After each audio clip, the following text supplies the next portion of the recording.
Baik, kembali lagi di podcast Agropedia. Nah, kali ini siapa di sini yang sudah semester 7 tetapi belum memiliki judul lalu mengangkat skripsi karena modal nekat? Pastinya bukan Cewek Satu Humaida. Nah, kali ini kami saya di sini sudah bersama dengan Cewek Satu Humaida. Nah, mungkin langsung saja ke yang lagi booming atau viral belakangan ini gitu. Ada mengenai operasi yang begitu cepat. Nah, itu teh gimana sih ceritanya? Gimana ya, kalau jadi cerita aja ya. Mungkin ini berawal dari sebuah cita-cita yang tidak tertulis gitu ya, atau dream yang mungkin di luar ekspektasi aku gitu ya. Jadi aku sebenarnya nggak pernah mencatat aku ingin lulus cepat atau bahkan ingin penelitian cepat gitu ya. Cuman ya aku punya dream, aku pengen lulus tepat waktu, udah sih itu aja. Nah ya ini sebenarnya udah takdir Allah, dan alhamdulillahnya gitu ya, aku ketemu sebuah opportunity atau peluang yang ya di sana aku coba untuk kayaknya ini bakalan bisa jadi sebuah kesempatan gitu. Akhirnya ada dosen yang nawarin untuk dapat projectnya, ya udah aku untuk nerima gitu ya project tersebut gitu sih. Jadi sebenarnya dari ketidaksengajaan sebetulnya awalnya, dari ketidaksengajaan ya akhirnya menjadi sebuah kesempatan kayak gitu. Jadi mungkin dari awalnya tuh ada ketidaksengajaan, kemudian ada peluang, lalu Lisa ambil gitu. Nah iya gitu sih. Jadi mungkin untuk para pendengar, ketika kita mendapatkan peluang itu bisa ambil saja gitu. Betul, karena kesempatan itu nggak dapat 2 kali ya. Belum tentu kita akan dapat 2 kali. Jadi kalau misalnya ditawarin ya mending diambil aja daripada ke orang lain gitu kan. Ya enggak, Rafli juga kayak gitu kan. Insya Allah. Bismillah. Semoga cepat menyusul. Nah mungkin ke pertanyaan selanjutnya gitu Lisa. Nah untuk Lisa tuh udah mulai nyusun UP itu dari bulan kapan gitu? Sebenarnya kalau nyusun UP tuh aku nggak nyampe berbulan-bulan sih. Serius. Serius. Jadi sebenarnya aku ngebut, ya tergolong ngebut sih. Aku tuh nyusun tuh sekitar 2 mingguan. Itu tuh plus sama revisi. Serius. 2 minggu sama revisi? Iya, jadi ya apa? Sebenarnya semua pasti bisa sih, asalkan kita fokus. Ya asalkan kita fokus gitu kan. Apalagi dulu ngerjain PKM proposalnya tuh H-2 gitu. Dan itu memang fokus dari pagi, gak mikirin apa-apa atau gak ngerjain, maksudnya gak banyak kerjaan gitu kan. Fokus juga seminggu bisa sih sebenarnya, asli. Asalkan fokus. Kalau misalnya kita nyambi apa, ya itu pasti terdistract atau gimana gitu. Di 2 minggu itu maksimal sih gitu. Nah, mungkin bisa menjadi motivasi juga gitu untuk teman-teman semester 7 yang saat ini santai. Kata Lisa seminggu juga udah bisa beres. Iya betul. Seminggu juga sudah bisa. Jadi mungkin dari sekarang lah mikirin judul aja dulu ya Lisa. Iya benar. Mikirin fokusnya gitu. Nah aku sempet gimana terkejut gitu pas bimbingan skripsi yang barengan itu nih. Pas lihat ada nama angkatan 18 yang kata Pak Yogi, pas lihat Lisa. Padahal kan SKT itu tuh belum turun. Iya. Tapi Lisa udah UP duluan. Nah mungkin itu yang mengakibatkan gitu banyaknya yang membumingkan gitu khususnya di Fakultas Pertanian gitu. Karena kan hal itu merupakan rekor terbaru ya Lisa. Ada mahasiswa gitu di jurusan agroteknologi yang lebih dulu UP gitu dibanding mahasiswa di agribisnis gitu. Mungkin seperti itu Lisa. Dan juga si waktu ujiannya itu kan ujian UPW 1 saat UTS ya Lisa, berapa kali UTS? Iya, dan saat UTS ya sebenarnya. Saat UTS? Jadi sebenarnya jadwal UP-nya aku tuh mau jam 1 hari Jumat. Tapi karena ada salah satu dosen yang nggak bisa di jam 1, akhirnya aku pindahin ke pagi. Dan beberapa hari kemudian setelah aku fiksasi, itu baru muncul kan jadwal ujiannya. Nah, pas muncul hari Jumat itu ternyata jam 1 ada ujian gitu. Wah, ini benar-benar udah Allah gerakin sih mungkin ya. Aku yang awalnya mau UP jam 1 terus akhirnya di cancel jadi jam 8. Jadi pagi? Iya. Oh jadi Lisa paginya UP, kemudian jam 1 UTS? Iya. Mantap sekali. Gitu deh. Nah mungkin bisa diceritain nggak Loy, gimana aja gitu saat UP ada tekanan-tekanan atau ada perasaan apa aja sih yang Lisa rasain gitu saat UP? Sebenarnya kalau UP tuh biasa aja sih. Normally aku berpikir bahwa setiap orang akan melewati fase ini. Jadi deg-degan ada, cuman aku pikir tadi ya balik lagi, setiap orang pasti melewati fase ini, ya udah biasa aja gitu. Jadi itu yang netralin aku ya. Dan aku berpikir ini nggak lebih deg-degan dibanding aku presentasi depan reviewer waktu PKM gitu. Dulu waktu PKM tuh tekanannya lebih, menurut aku ya, lebih ekstrim dibanding dengan saat UP. Kalau UP lebih ke apa ya, arahan sih dari pembimbing, dari penguji kayak gitu. Kalau PKM kan benar-benar kita tuh diuji banget kayak gitu. Nah makanya saat aku UP sebenarnya kalau perasaan deg-degan ada, tapi tadi mostly aku berpikir lagi setiap orang pasti melewati ini, so santai aja, jam 11 juga pasti kelar kayak gitu. Jadi nggak usah dibuat gimana ya, setiap orang pasti akan merasakan itu gitu ya udah biasa aja. Nah terus waktu pada saat UP-nya ya apa ya, pada umumnya sih lebih ke presentasi seperti di kelas gitu, nggak ada dimarah-marahin enggak juga sih, cuman bedanya di hadapan dosen gitu ya? Iya di depan dosen gitu sih. Dan gak banyak pertanyaan dari dosen itu kan saat kalau pertanyaan sih beberapa ya, karena mungkin lebih ke dosen juga pengen tahu apa sih sebenarnya yang kita tulis gitu ya, apa sih sebenarnya perencanaan penelitian kita tuh apa gitu. Tapi kebanyakan tuh lebih ke ngasih tahu sih ini tuh penulisannya kayak gini gitu, lebih ke iya sih tata penulisan dan tambahan-tambahan masukan yang lain yang belum sempat kita tambahkan tadi, ini baiknya ditambah ini dan sebagainya gitu sih. Jadi kalau UP tuh ya kan baru perencanaan ya, jadi belum begitu banyak pertanyaan yang lebih gimana gitu, biasa aja sih. Nah mungkin lanjut gitu ke pertanyaan selanjutnya loh. Ada gak sih alasan Risa pengen cepat lulus sih? Kenapa sih masih cepat UP gitu?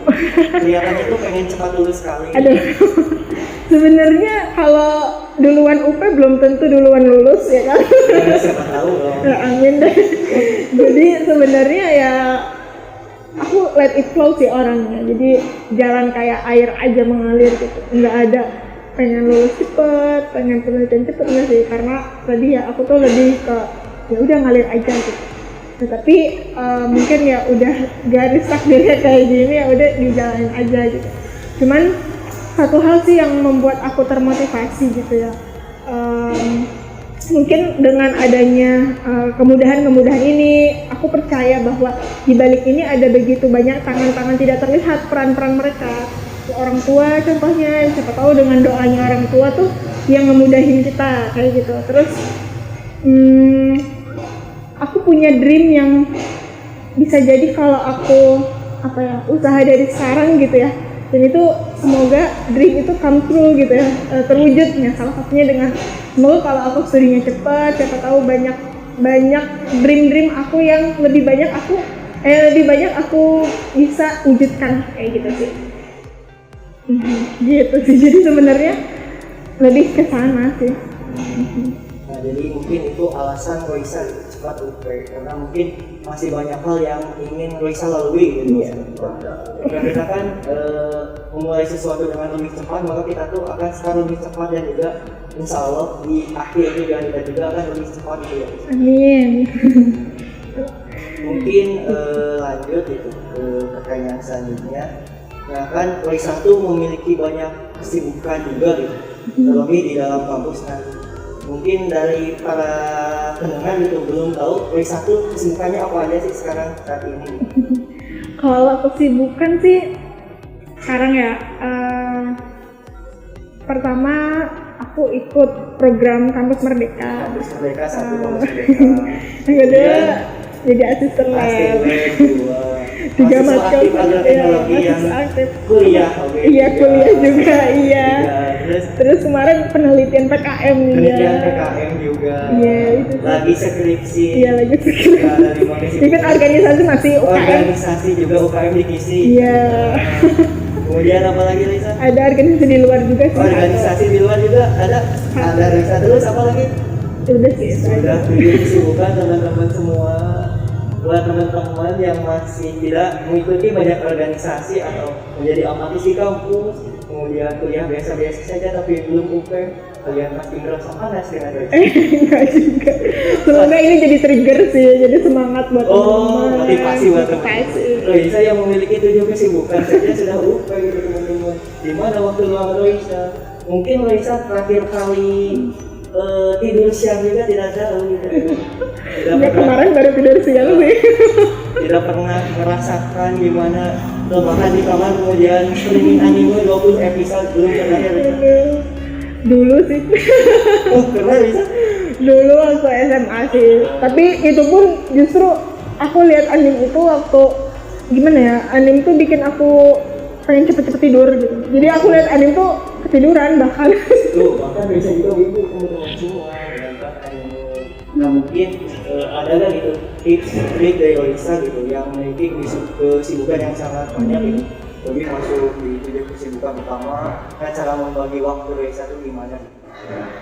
Ya sebenarnya aku kalau ngutip smart trick gitu ya dari salah seorang mahasiswa berprestasi juga dulu tahun ini deh. Tahun ini tuh ada 3 hal gitu ya. Pertama kita harus tahu manajemen diri dan juga waktu. Artinya di sana kita harus petain peluang-peluang apa aja gitu ya yang bisa kita ambil untuk tentunya meningkatkan kapasitas diri gitu. Jadi disortir tuh kayak misalnya tadi 7 aktivitas itu pilah dulu bener nggak ya itu tuh mendukung kita ke depannya. Jadi sebenarnya itu sih manajemen diri dan waktu kita perlu nyortir mana yang kira-kiranya itu ngefek buat kita gitu. Ke depannya tentunya Yang kira-kira nyambung gitu. relevan. Iya betul. Terus yang kedua tuh ya kita harus temukan jalan ninja kita di mana kayak gitu. Jadi ya diasah gitu. Kita tuh punya potensi di mana, minatnya di mana kayak gitu. Dan kita akan terus menekuni itu sesuai dengan bidang yang kita tuh siapa tuh kompeten ya dalam tanda kutip di bidang itu. Terus yang ketiga tuh ya kita jangan nyerah sih intinya gitu. Jangan menyerah. Ya kita boleh lelah ya kayak tadi misalnya aku punya 7 aktivitas gitu. Ya sama lah manusiawi capek iya lelah iya. Ya terus waktu tidur jadi kurang gitu, tapi ya nggak boleh berhenti gitu kan ya. Jadi ya, kalau lelah istirahat sejenak terus ya kita lanjutin perjalanan gitu sih. Nah aku sih terinspirasi dari sebuah buku. Jadi waktu ikut webinar tuh dulu direkomendasiin buku namanya judulnya One Being a Scientist. Jadi itu benar jadi apa ya fundamental direction aku gitu bahwa oh ini aku arahnya kemana ya, interestnya kemana ya. Sebagai mahasiswa tingkat akhir kita punya tuntutan akademik buat penelitian, buat riset gitu ya. Aku berharap semoga sebelum lulus pengennya publikasi dulu gitu. Supaya aku mikirnya jangan-jangan gitu ya kita penelitian itu cuman jadi apa coba istilahnya dalam tanda kutip pembusukan akademis gitu. Maksudnya dalam artian ya kita penelitian tapi nggak ada efek apa-apa gitu ya. Ya gitu sih, sayang banget mubazir kalau kita nggak mempublikasikan hasil penelitian kita kayak gitu. Itu sih gitu. Jadi yang paling penting sih sebenarnya yang menjadi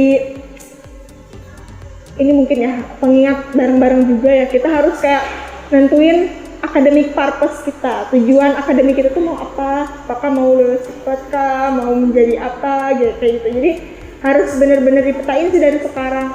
Oh iya gue tuh mau lulus cepet kah? Gue tuh mau lulus berkualitas kah? Gue tuh mau apa? Kayak gitu. Academic purpose. Terus yang kedua tuh ya kita harus menjadi personal growth. Artinya orang yang terus menerus belajar kayak gitu. Dan juga memanfaatkan networking atau apa ya? Memanfaatkan jaringan lagi jejaring kayak gitu. Kayak misalnya aku tuh seneng belajar gitu dan ketemu dengan misalnya dosen yang punya proyek ini, terus akhirnya karena aku punya networking akhirnya ada kesempatan sebuah opportunity gitu, dan itu bisa juga dan itu mungkin bisa teman-teman yang lain dapetin kayak gitu kan, kita nggak tahu. Makanya harus kita pintar-pintar nyari peluang kayak gitu. Terus kita harus belajar apa ya, secara cepat sih, fast learner gitu ya, fast learner karena kita nggak tahu ya. Kalau aku berpikirnya, oh aku di sini nih, aku nggak tahu teman lain tuh udah ada di depan aku berapa langkah, 1000 langkah kah, 5000 langkah kah gitu. Jadi itu yang terus memacu aku. Aku berpikir aku pengen target publikasi satu tuh susah gitu, tapi aku berpikir bahwa belum banyak publikasi yang aku bisa baca. Akhirnya setiap hari aku everyday baca jurnal satu gitu. Jadi iya, one day one iya, journal. ada juga jurnal. Jadi aku berpikir dalam dunia ini tuh banyak banget publikasi setiap harinya. Kalau aku minimal nggak baca satu aja gitu ya dalam satu hari, kayaknya aku merasa tertinggal banget sih. Tertinggal banget. Gitu. Jadi mungkin Raisa selalu up to date mengenai jurnal-jurnal gitu ya. Ya jurnal yang tentunya aku relevan lah dengan sama, interestnya. Gitu. Terus ya terakhirnya make sure bahwa kalau kita mau dapat emas, maka kita juga harus usahanya emas gitu kan. Doanya juga emas gitu. Banyak orang pengen dapat emas tapi usahanya masih tembaga. Usahanya masih apa ya, aluminium misalnya gitu. Jadi kira-kira emas sih bakal nyampe atau enggak. Jadi sebenarnya ya make sure kita punya goals apa, yang dituntut adalah jalan kita tuh menuju goals itu juga apa kayak gitu sih. Dan yang paling penting adalah kita jangan compare your personal identity in the other people gitu, bahwa kita beda gitu kan. Kalaupun sama, tantangannya pasti beda. Setiap orang punya jalan bersinarnya masing-masing, punya tantangannya masing-masing. So kita make sure bahwa diri kita perlu punya kita punya jalannya masing-masing dan kita harus temukan itu kayak gitu. Misalnya ya Rafli punya jalannya misalnya di bidang kultur jaringan misalnya gitu kan. Ya itu kan berbeda sama aku di mikrobiologi gitu. Tantangannya pasti beda juga.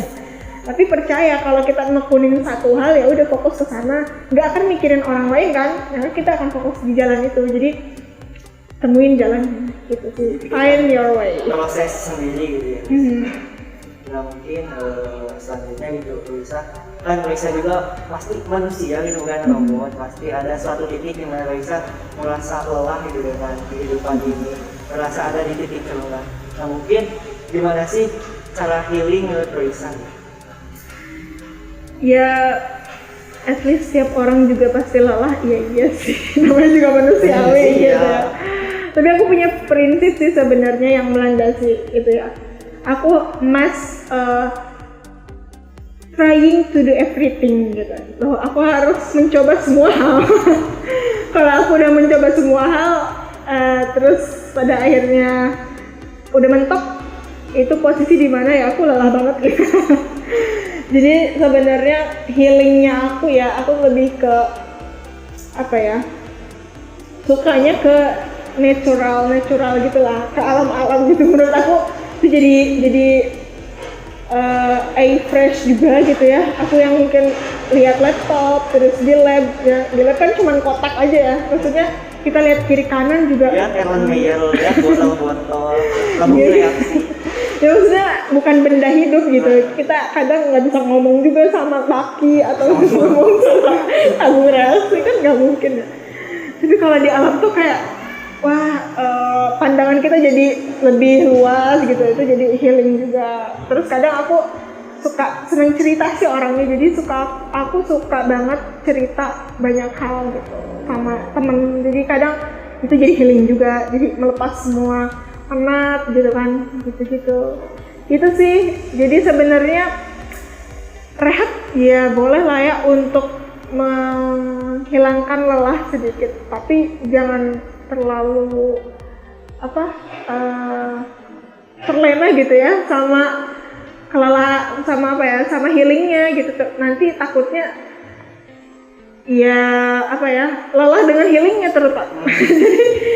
Jadi healingnya nambah lelah gitu. Malah perlu healing lagi. Iya, healingnya perlu healing lagi gitu. Jadi sewajarnya aja sih sebenarnya.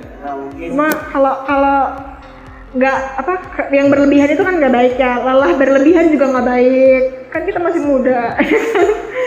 Meskipun masih muda itu punya power lebih gitu, tapi ya kita punya ada batas maksimumnya. Terus juga healing juga ada batasannya. Masa healing terus, kapan majunya kak? Gitu sih. Nah kalau aku mah kan suka menerapin self reward gitu ke diri sendiri. Tapi self reward itu teh tidak itu nih tidak pas. Baru juga ngerjain latar belakang sudah meminta self reward. Nah, jadi kan itu teh malah self reward itu mengganggu tuh proses kita. Nah, mungkin cara healing Raisa tuh seperti tadi gitu teman-teman. Pertanian banget pokoknya mau melihat yang hijau-hijau. Sangat pertanian. Iya sih, terutama karena aku lagi magang, jadi aku kalau weekend itu sering banget visit ke ini, ke petani, lihat project-project sayur, hortikultura atau project peternakan lah ya. Jadi di sana sebenarnya jadi healing juga. Setiap perjalanan aku lihat kanan kiri gitu ya, terus ketemu petani, lihat senyum mereka tuh bahagia banget asli. Jadi Aku penat di lab, penat di yang kayak begini-begini lah gitu ya. Lihat mereka tuh jadi suatu harapan besar sih. Oh, gue jangan terlalu lelah banget gitu. jadi Raisa tuh kalau weekday itu sering di lab gitu, kalau pas weekend magang. Iya, kadang kayak gitu atau tergantung sih situasi kondisi. Kadang lebih fleksibel juga. Kadang ke lapangan dulu, terus baru ke lab siang malam kayak gitu. Gitu sih. Sangat Dan yang paling penting aku dari dulu ya nerapin ini sih stupid paper. Sayangnya aku nggak bawa. Jadi stupid paper itu yang mungkin ini nih. Jadi dalam satu lembar itu aku bagi jadi 8 ya. Jadi setiap hari aku tuh tulis agendanya di sini apa aja kayak gitu. Saya hari Senin apa, Selasa apa gitu. Jadi ini tuh benar-benar bermanfaat banget sih. Jadi kita ngerinci aktivitas apa gitu supaya nggak lupa kayak gitu. Saya mau ngembaliin flash disk kah, atau mau ngembaliin kunci akan atau dimulai apa. dari hal-hal yang kecil Iya gitu. gitu. Nah, mungkin jika hidup teman-teman ingin teratur dan ingin UP cepat seperti Raisa. Nah, jadi yang kedua mungkin dari rekan-rekan pendengar semua bisa dari Raisa ya. Iya. Dari yang tidak mungkin. Iya betul, nggak ada yang nggak mungkin. Nah mungkin langsung ke pertanyaan terakhir gitu Raisa. Buat tujuan setelah ini gitu, setelah Raisa lulus yang kemungkinan 3,5 tahun pasti Raisa. Amin. Nah, mungkin mau langsung lanjut ke mana gitu atau mau gimana dulu gitu. Ya sebenarnya bingung sih. Abis ini mau kemana ya? Abis ini mau kemana? Itu jadi pertanyaan yang cukup sulit sih kalau aku menjawabnya sekarang banget ya, karena ya belum kelihatan nih kapan lulusnya. Ya semoga lah kita sama-sama dipercepat lah ya. Amin amin amin. Jadi aku sih saat ini ada 2 peluang ya sebenarnya, bisa ke industri karena saat ini aku juga magang di salah satu industri e-commerce atau startup lah ya di bidang pertanian. Oh startup bidang pertanian ya gitu Raisa. Di Tanihub. Di Tanihub. Jadi sebenarnya aku kontraknya 6 bulan, tapi itu bisa diperpanjang juga nanti setelah 6 bulan itu. Dan sebenarnya aku lebih passionate, aku lanjut sekolah sih, karena aku masih punya semangat kayak gitu. Ya orang tua sebenarnya didukungnya juga lanjut sekolah Lanjut mungkin. studi gitu ya. Jadi cuman kita nggak tahu ya peluang nanti ke depan seperti apa. Ya let it flow aja lah ya, keputusan Allah yang terbaik gitu. Jadi kalau misalnya ya S1 aja bisa kok begini, maksudnya ya sambil nyambi penelitian akhir, nyambi magang bisa gitu. Semoga nanti juga banyak hal yang bisa dikerjain bareng juga kayak gitu. Nah mungkin untuk rencana dari Raisa gitu, ada gak gitu universitas yang sangat pengen Raisa gitu, pengen kesana gitu? Sejauh ini ya ada sih. Ada. Ya ada dream, ada banget tuh. Jujur aku pengen lanjut di Queensland di Australia, tapi dan itu sebenarnya terinspirasi dari ya, bisa dibilang tetangga lah ya, tetangga yang PhD di sana, jadi peneliti juga di Balai Pasca Panen di Bogor. Terus ya beliau selalu menginspirasi gitu bahwa mimpi itu gratis dan kita harus punya mimpi besar kayak gitu. Ya aku pengen juga gitu ya.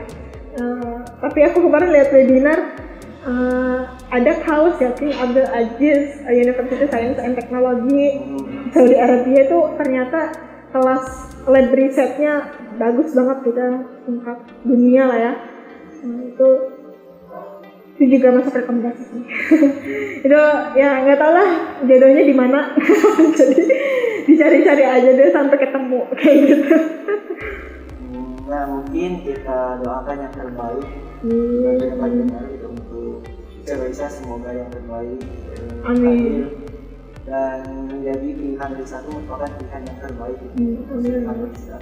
Nah, mungkin untuk terakhir untuk ada nggak itu closing statement untuk para pendengar setia kita dari Advocadia?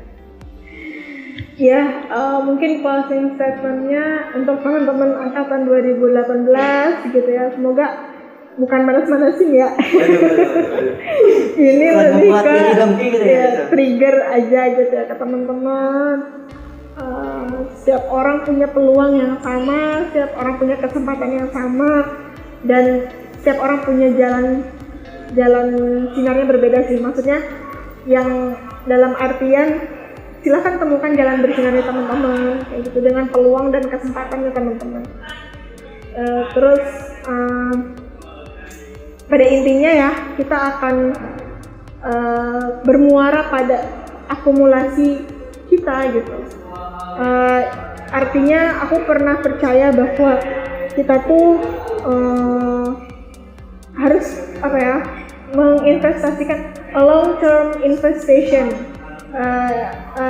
term investasi gitu ya. Jadi investasi yang jangka panjang itu seperti apa? Itu adalah akumulasi kita yang kemarin.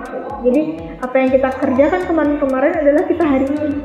Bisa jadi ya teman-teman, makanya kita nggak tahu kan ya ke depan akan berpeluang apa, sehingga ya kita harus serius untuk merencanakan sebuah hidup. Kan hidup cuma satu kali, maka jangan dibercandain lah ya.